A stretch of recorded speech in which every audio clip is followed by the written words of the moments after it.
Well, welcome everyone. We're glad that you're here. I'm coming to you live from Malibu, California, where it's beautiful outside, but we're lonely without the students here on campus. Thanks for joining the next edition of Coffee with Jim. As usual, not drinking coffee, drinking sparkling water, but Eric, my guest, apparently has a cup of coffee with him. I do.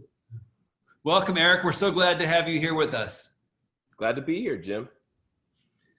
As some of you know, Eric Johnson is the mayor of Dallas, Texas.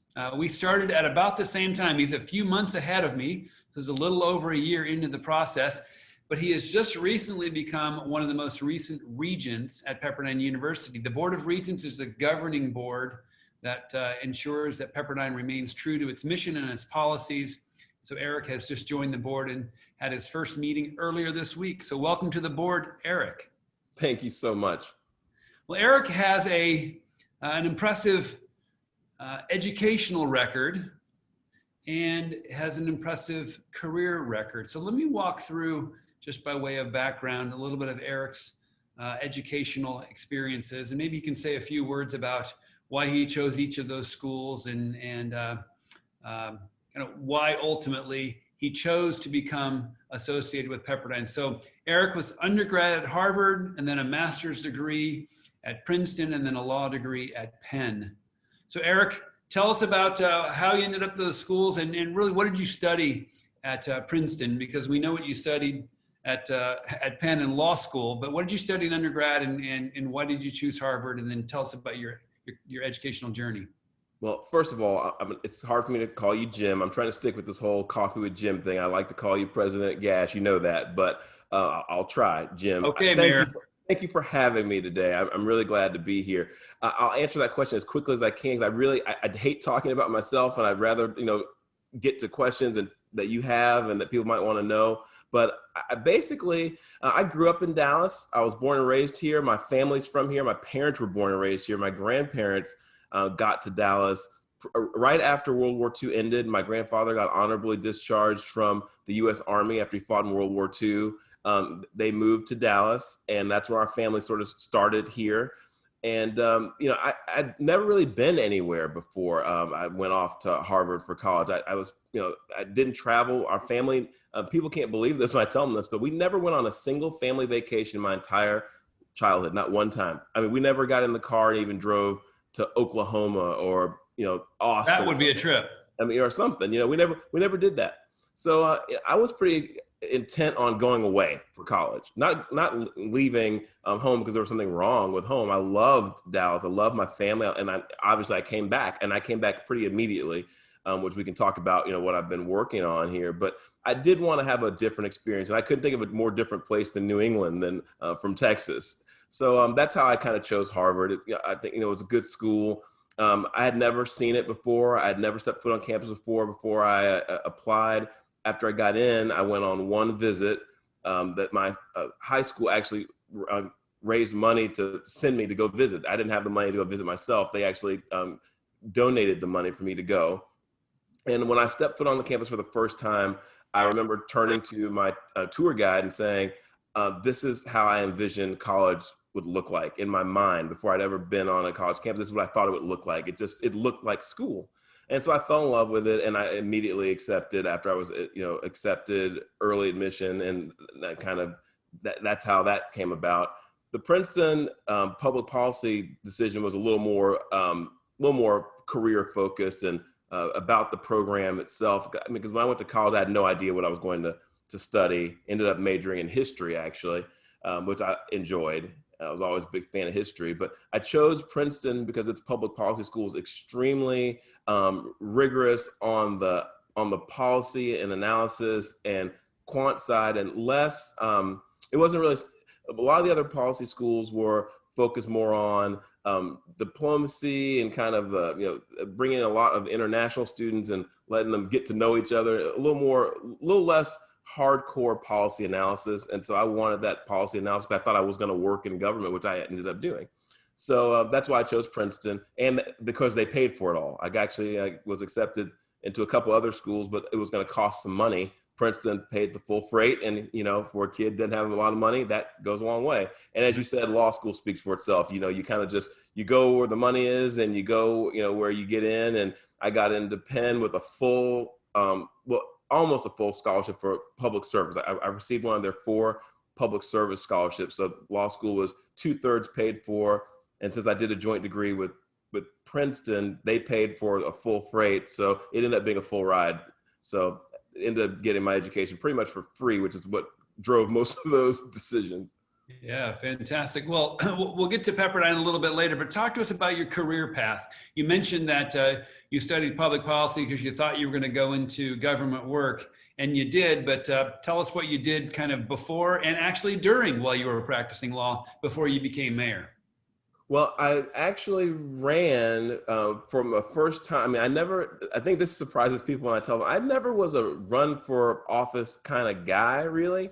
I said public service was my interest, and I said that community service was important to me, and I did a lot of community service in college. I played sports in high school, I did a lot of extracurricular things in high school, but when I got to college, I stopped doing all of those things. Like, I didn't play any more sports. I didn't do any band anymore. I was in band in high school. I didn't do debate anymore. I did nothing but community service. I ran a summer program for disadvantaged youth in Cambridge. I was the director of community service for the Black Students Association. I was the director of community service for my fraternity. I mean, I really threw myself into community service, but I never ran for student government. Never even went to a meeting. Never showed up. Never did anything political.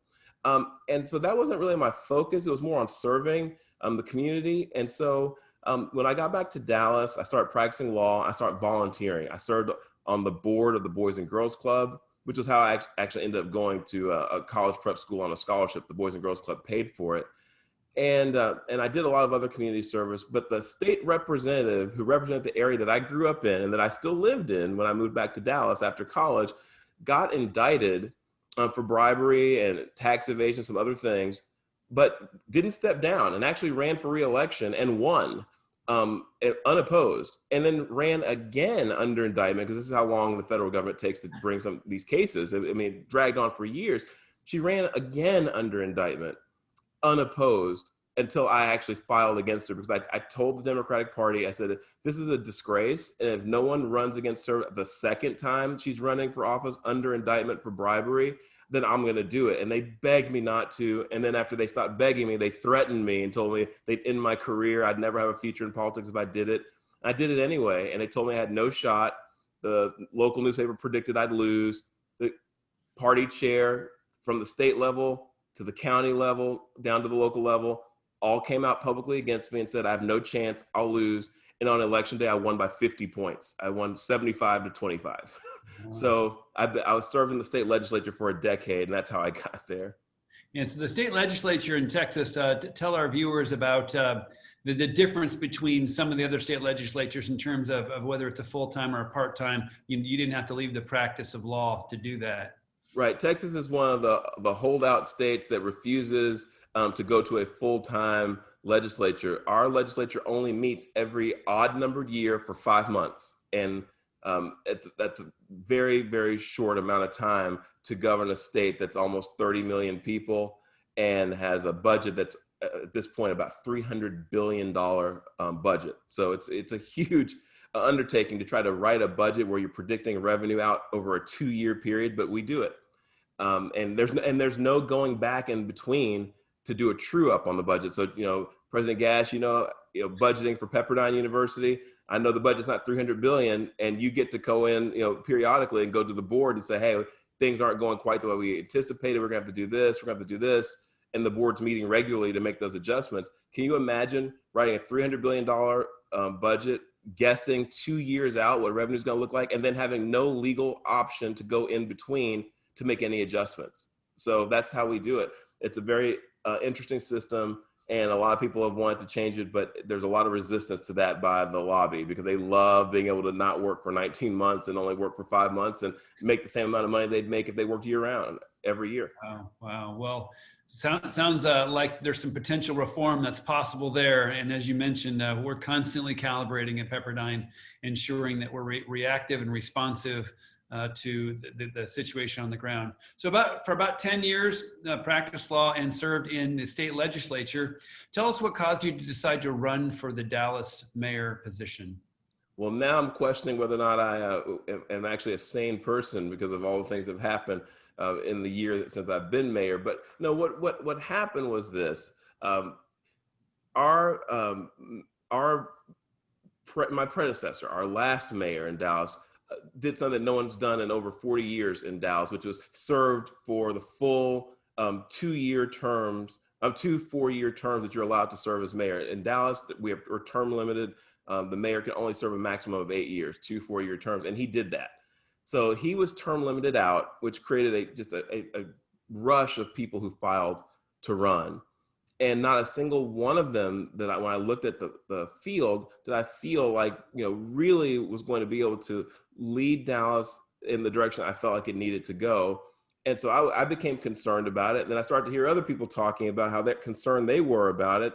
And before long, I had decided that if we can't find somebody, which I was actually very interested in doing, trying to figure out if there's someone who would be willing to step up and do it. Once it became clear that no one was going to do it, I talked it over with my family, and I talked it over with a lot of the leaders in Dallas.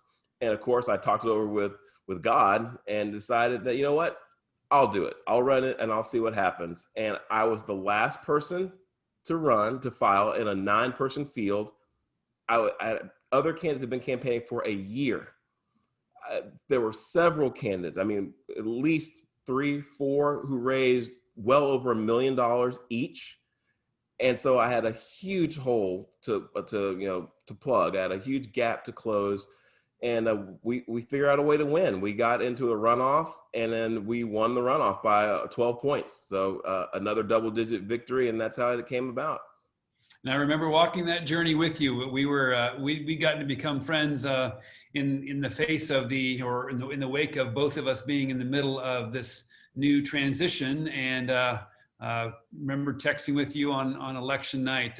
What an exciting time for you and for your family. Well, things changed not too long later in terms of COVID. So let's start with COVID. I also want to talk about the racial justice challenges that we're all facing as a country and as institutions.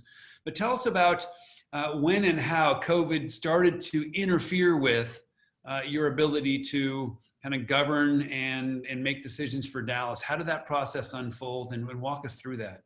Yeah, I haven't had a whole lot of time to really sit and do a lot of reflection on the past because I'm so engrossed in it. But I will tell you this, I do remember this.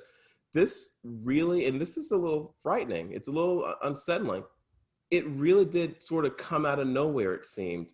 There was almost no warning. There essentially was no warning from the federal government, from the state government, of what was coming, the magnitude of it. There was almost no guidance as to, what we need to be doing in terms of, preparing our cities or our counties for testing or anything else.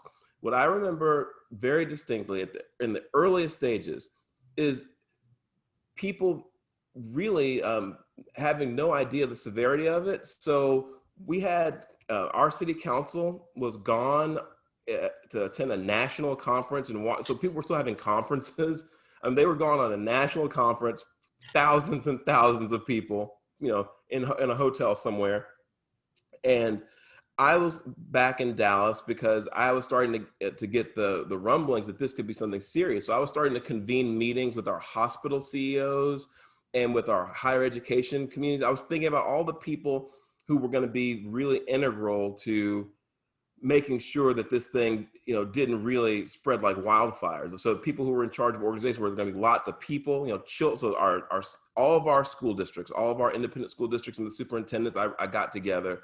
The hospital CEOs, I got together because they were obviously going to be critical to the response, just to figure out what people were thinking and what they were planning. And early on, that leadership, that convening of folks was so welcome because no one was doing that. Everyone was sort of in their own, silo, sort of trying to figure out what it meant for them. And people were all over the place. So that was one of the first things I had to do.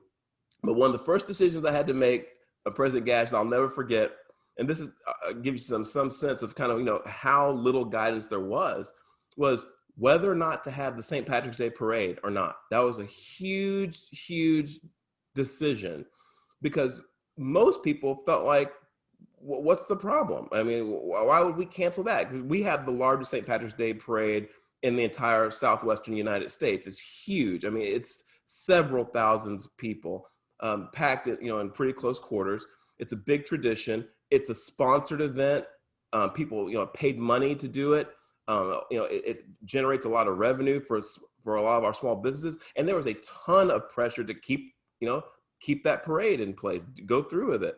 And I will tell you guys, you know, on this call that when I asked my city health folks, and I asked folks, you know, that were, you know, sort of in my emergency response team, you know, what do you think about this?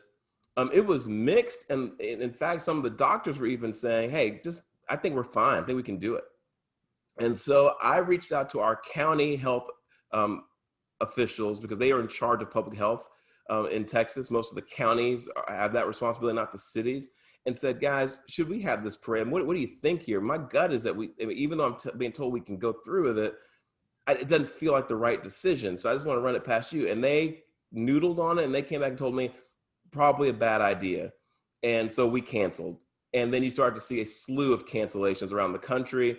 This was right after South by Southwest had been canceled in Austin. And then kind of the rest is history. We haven't had a major event in the United States of that sort really since then. I mean, that was kind of the turning point. But it was, at that point, it was still an up in the air deal. And ever since then, President Gash, has just been decision after decision after decision like that. And of course, I'll have to make another call if the Dallas Stars win the Stanley Cup. We'll have to figure, well, you know, knock on wood, you know, if they were to win the Stanley Cup, I'd have to figure out, you know, how are we going to adequately celebrate that and not put people's health at risk and have a spike in cases that you can trace back to a parade to celebrate a hockey championship. So It's just constant decisions. Yeah, I remember mid-March quite well. That's when we sent students home.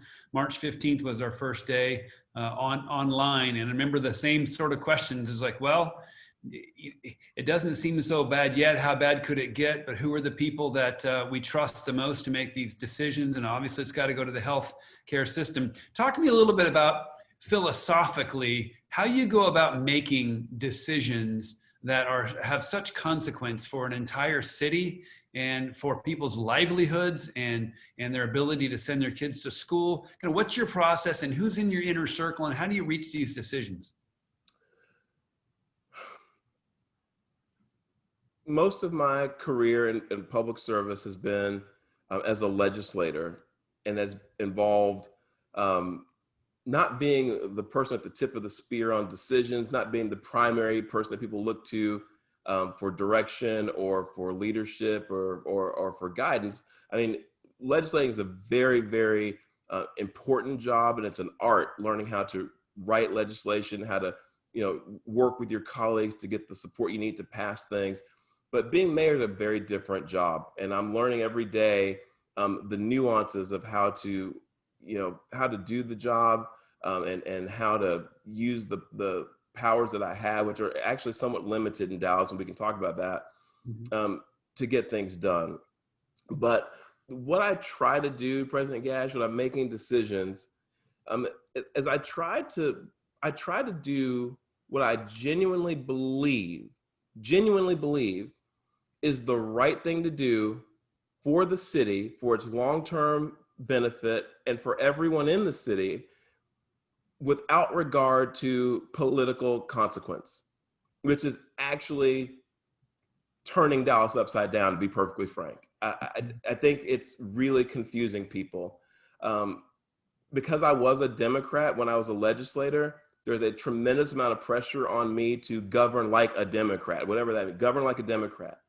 And I think that there are folks who really desperately want to see me jump into the partisan debates and do my job in a partisan fashion. But I have clung to, and I was attracted to this job in a lot of ways, President Gash, because it's actually one of the few nonpartisan jobs there is in America. The mayor of Dallas does not run as a Democrat or a Republican. You just run on you and your vision. And that's what I was saying earlier when I said I just wasn't happy with the candidates we had. There were people who were basically running to be a Democrat or running to be a Republican mayor. And I just said, Dallas just needs a good mayor, doesn't need a Democrat mayor. Dallas needs a good mayor, doesn't need a Republican mayor. Doesn't need a business community mayor, doesn't need an activist community mayor, just needs a mayor that loves the city and wants to lead it with some purpose and with some vision. And so people are struggling with that because frankly, normally someone brings the mayor to the table in Dallas. Someone recruits or finds someone to become the mayor who's going to carry the water for some segment of our community. And it didn't happen that way this time. I didn't get brought to the dance.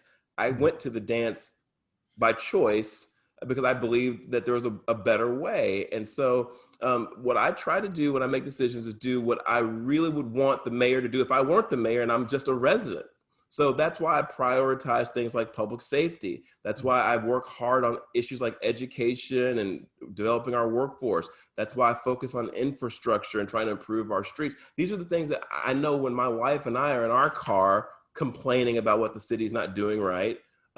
Before I became the mayor, before I even knew really, how City Hall even worked.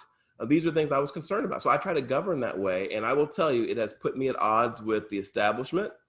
It's put me at odds with the media, which has a progressive lean and wants to see me do more of the types of things that a Democrat in a legislative role would do. And that's not the job. That's really not my job. And they're struggling with that. And a lot of people are struggling with the fact that I really try to just call balls and strikes and try to keep the city safe and try to make it a good place to do business, a good place to live. And that's really how I do it. Wow. Well, that's encouraging. And I think you're seeing in some of the chats, people are pleased that you're calling it like you see it and acting with integrity rather than with partisanship. Talk to us about the challenge you're facing right now. Right now there's a battle. It's just come through the budgeting process, but what you seem to be trying to do is to say, in this time of austerity, we need to make decisions about where the money is best spent since it's limited, which has put you at odds with the city council and with some of the city leaders of the government as you were arguing about whether the money should go toward public safety or which would mean a cut in salary for important public servants who are drawn to that in some ways because of the ability to make a good living. So talk to us about that process that you're in the process of working through right now of prioritizing for Dallas how to spend its resources. Well, I appreciate that question because it's really, I think, a deeper philosophical question that every city in America is going to face at some point if they haven't faced it already. This is not just a Dallas budget debate question. This is sort of a question about the proper role of government and what we want to see out of our elected officials. So let me tell you really quickly what happened with our budget. We just had the final vote on our budget on Wednesday, and I was in the minority on the budget. I voted against it, and the budget passed. So obviously, I didn't have my druthers on the budget. But the reason I voted against our budget is because, for purely political reasons, a majority of our city council decided that they wanted to slash police overtime spending by 25% while we're in the middle of a violent crime uptick in our city. And I'm not saying that I have a hunch or a suspicion that that's not what the city residents want. I know because of the communications I've received that it's overwhelmingly not what our residents wanted. So I fought very hard to reverse their effort to cut that money from the police overtime budget. They were unwilling to do so. So that was a problem for me with the budget. And the other problem I had with the budget was this. I offered an alternative revenue source for every one of the pet projects and things that people wanted to do. There were some of them which I will say are worthwhile non-law enforcement related things that people wanted to do. I offered them an alternative revenue source, then taking it out of the police overtime budget when we're shorthanded police officers. I said, why don't we take it out of the highly compensated civilian workforce at City Hall, where we have people like our city manager, for example, who makes $410,000 a year, which is more than the President of the United States of America, to live in Dallas, Texas, which is not an expensive place to live, when the city manager, and by the way, for folks who don't know, not many cities left in the United States, major cities are run by a city manager on a day-to-day basis. Most of them have mayors that run the operations. Dallas is the third largest city in America that still has a city manager. There are two that are larger. The city of Phoenix is the largest city in the United States that has a city manager, and the city of San Antonio, Texas is the second largest city in the United States that has a city manager. Their city managers make $100,000 less than ours to run a bigger city. So he makes more than the President of the United States. He makes more than the city managers who manage larger cities. His chief of staff makes more than the governor of Texas, makes more than most of people who are running state agencies in the state of 30 million people. We got, assistant city managers that are making nearly $300,000 in Dallas. And it just, our whole pay scale is full of salaries at the top that could stand to be trimmed, particularly when our entire city is feeling pain economically and making choices like that left and right. Private sector corporations are laying people off. They're cutting salaries at a necessity. Our symphony, our opera, our top tier nonprofit organizations are having to cut salaries and lay people off. But at the city of Dallas, the city council refused to cut a single salary or inflict even the slightest amount of pain on ourselves. And I even proposed to cut my own salary. I included the city council salaries in there. And it was just for the record, your salary is around $80,000. My salary is $80,000. To be the mayor of the ninth largest city in the United States, it's $80,000, and I was willing to cut it because everyone else is doing it, and it was rejected overwhelmingly. I mean, I think one council member voted with me to do that. So the philosophical fight that I think is still out there and that people are going to have to wrestle with around the country is about this defund the police debate. So that's the first issue. What does that mean? And do you want to do that in your city? And then the second question has to do with what, the second point I made, which was, what is city government there to do? Is it there to serve the people? Or is it there to serve the bureaucracy? Because I can't look residents in the eye and send them and we are going to, with this budget, we're going to send them a higher tax bill than we sent them last year, than when we weren't in a pandemic, to pay more taxes this year, and tell them also we refuse to cut our salaries, even $1, to people who are unemployed or who got their salaries cut. I just think it's unconscionable. And that's a debate that's coming to your town soon, unless you have figured out somehow how to, make a profit in the middle of a pandemic and a recession, because we have not in Dallas. Understood. Thanks, Eric. And let me ask a follow-up question. You talked about the police and the defunding of the police, or the public debate that's going on about that. Obviously, on top of the pandemic, on top of the economic crisis caused by the pandemic, we have another social challenge facing us, this racial injustice that's come to the forefront. Tell us about how that has further complicated the job of being a mayor of a huge city in the midst of this other crisis. It's the biggest challenge, I think, that I have, and that any mayor and any real elected official in a decision-making role has in this country right now. Even more so than the pandemic, it's more perplexing. And I'll tell you why. The pandemic, we don't understand exactly how it works from a medical standpoint, but we understand the concept. We understand that it's a disease and it needs a cure. It needs a vaccine. So we are in the process of searching for a vaccine.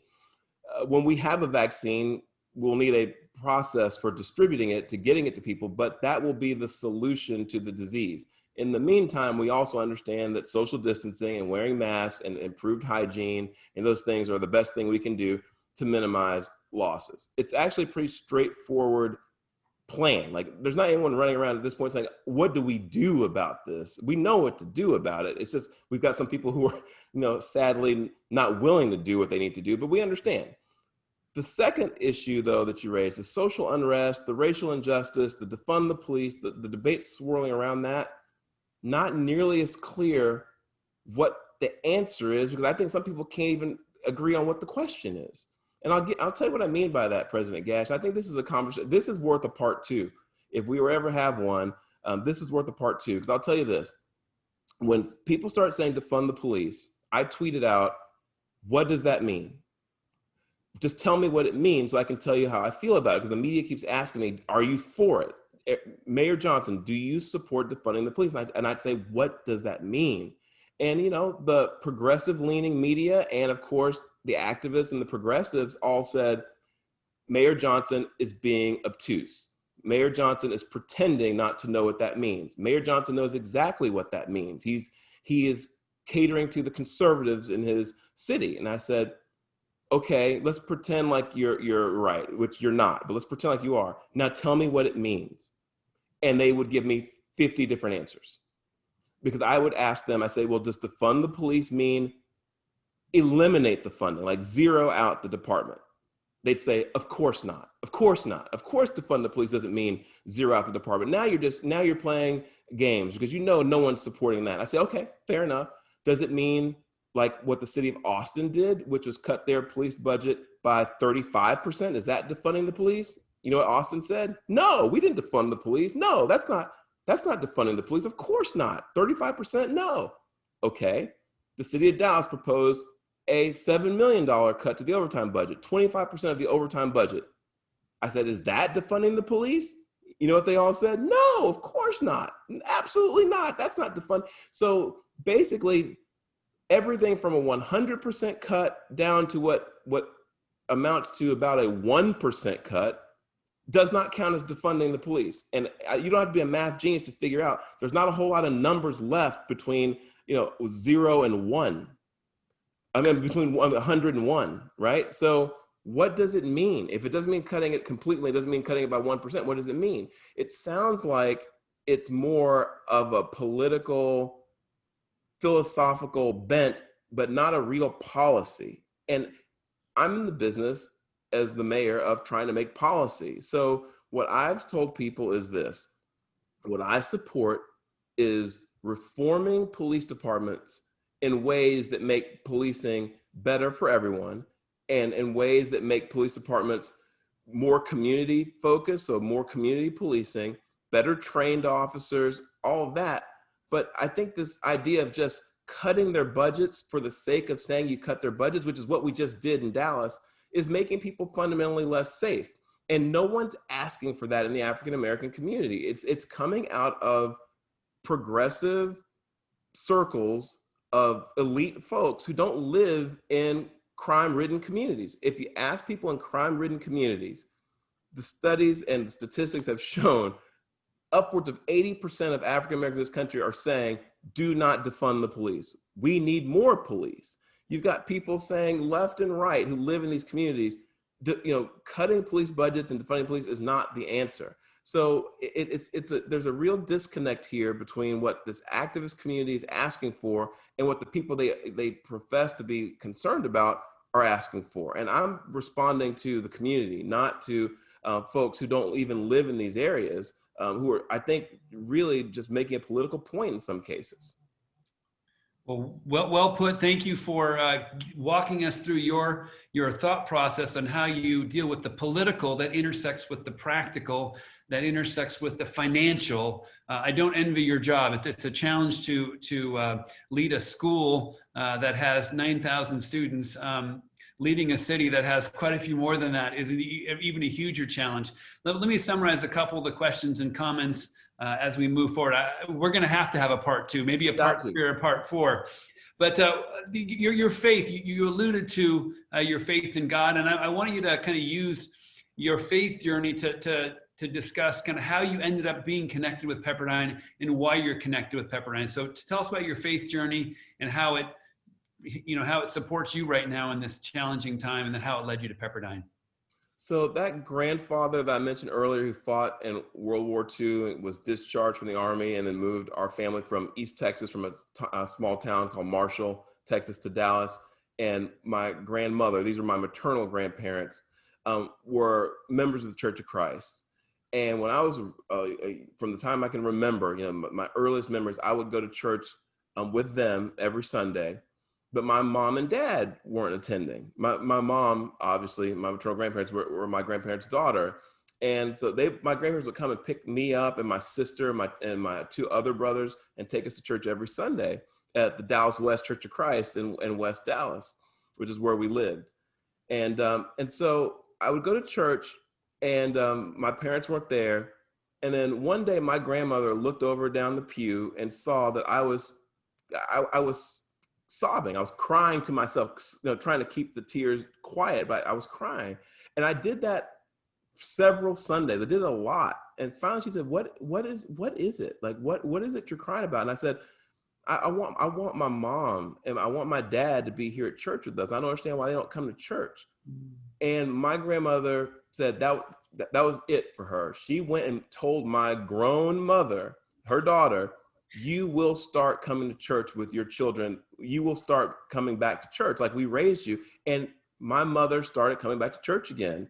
And then she got my dad to start going. My dad is not a particularly faithful guy even to this day, but they got my mom going back again. And I got baptized at the age of 8, and I've been a member of Church of Christ since then.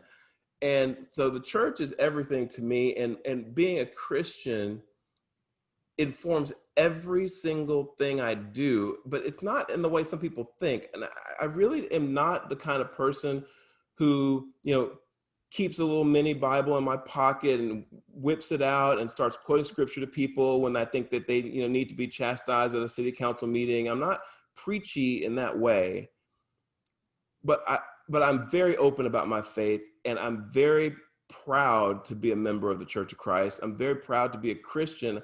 But what I think it does, President Gash, for me is this.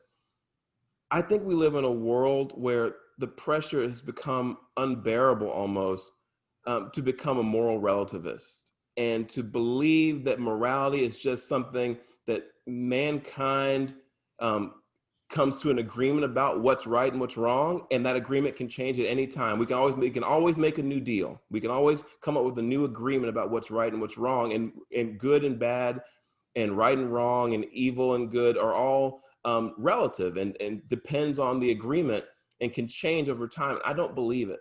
I believe there's a such thing as absolute good and bad and right and wrong, and there's a God and there's a devil, and that there's evil in the world and there's good in the world. And I believe that we have an obligation to do what is right, and we have an obligation to defend what's right, and we have an obligation to protect people from evil and from bad. And I don't shy away from talking like that, because I think that's what is wrong in a lot of ways with this country and with this world, is that we want to pretend like there's a whole bunch of different ways to be right about some things, and there just isn't.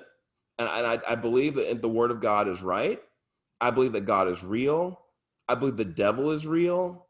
I believe that we are not here to make it up for ourselves. We're not here to it's not choose your own adventure. It's obey God, and everything is better when you obey. And so it's hard for me to tolerate a lot of the things I see in politics, which is why I don't fit in very well and never have. The Democratic Party's never want to have anything to do with me.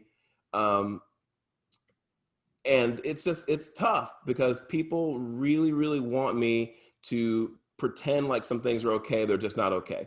And I just can't do it, because I feel like at the end of the day, I have to be able to stand before God and say, I tried. I didn't always succeed. I didn't do it always right, but I always sincerely sought your way over my own way. That there's something bigger than Eric Johnson out there, and it's God. And I have to bend to that. And I just think we have so many people who are so arrogant now, who just they're gods unto themselves, and it's a problem. Amen. Amen. Well, that's why we asked you to join our board of regents. That's why I'm so thrilled to have the opportunity to report to you in my role as president of Pepperdine, because you care about who we are. You care about what you believe, what we believe about God and our relation to him. And the opportunity that I've had to get to know you over the last couple of years. Really, we met 5 years ago or 6 years ago when you came out to Pepperdine. And on part 2, we'll talk a whole lot more about specifically what you do as a regent and why you became. I want to respect your time. I also want to respect our audience's time. And we will save these questions that we've received and have them be part of the next conversation. So stay tuned for details on that. Let me just tell the audience that our next conversation will be with the CFO, Chief Financial Advisor, our Chief Financial Officer of Walmart, Brett Biggs, another one of our regents. And we're going to be talking about Walmart's most recent acquisition of an important stake in TikTok and its role in the America's economy. Brett is also a member of our Board of Regents, as I mentioned, and will be an excellent panelist or conversationalist. That's October 30th, but we're going to get Eric back here with us. God bless you, Eric, in your role as leader of Dallas. God bless you in your role as a public servant for the state of Texas and for this country. I speak for many I know who want to be an encouragement to you that as hard as it gets to be criticized the way you're being criticized, to have people coming to your home and demonstrating outside of your home on a daily basis, trying to keep you and your family feeling unsafe. I just have such respect for you and hope that God calls you to an even higher and greater service to this country in the future. Thank you for coming. Thank you, everybody, for coming. I'm sorry we're not going to be able to get to the specific questions, but I know that everybody would glad to be here. I'm happy to do a part 2 anytime you guys want it. We can arrange it, and I'm happy if we want to just go bullet point style on the questions, because I really want to get to some of those questions. So I apologize that we didn't get there, but I'm happy to come back if you want to do that. We want to do that. I promise you that, and I look forward to seeing you and Nikki and George and Will next time I'm in Dallas, next time you're in Malibu. God bless you. Thank you, everybody. We'll see you next month, October 30th, with Brett Biggs. Take care, everyone.